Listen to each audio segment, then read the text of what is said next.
এই অটো রিকশার বিরুদ্ধে প্রতিনিয়ত গুলশান ট্রাফিক বিভাগ অভিযান করে যাচ্ছে।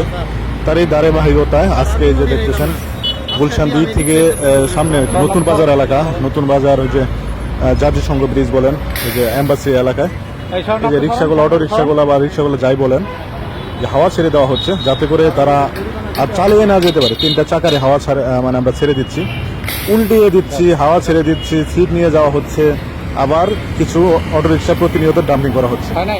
আসলে এত কিছু করার পরেও অটো রিক্সা কি কমতেছে না, কারণ লক্ষ লক্ষ অটো রিক্সা হয়ে গেছে। যেখানে আগে 5 লক্ষ অটো রিক্সা যদি থাকে, এখন মনে করেন 20 লক্ষ হয়ে গেছে।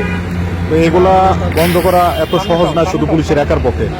এই জন্য প্রয়োজন আমাদের সবার সচেতনতা। আমরা যারা যাত্রী আছি, যাত্রী হিসেবে আমাদের অবশ্যই উচিত, দায়িত্ব, যে অটো রিক্সা যাতে আমরা মেইন রাস্তায় না নিয়ে আসি, ফিডার রোডগুলোয় আমরা চালাবো, সমস্যা নেই। আমরা যারা যাত্রী আছি, আপনাদের যাত্রীর কাছে রিকোয়েস্ট, আপনারা যাত্রী হিসেবে অটো রিক্সাগুলো মেইন রাস্তায় নিয়ে আসবেন না। সবাইকে সচেতন হওয়ার জন্য বলা হলো। ধন্যবাদ সবাইকে।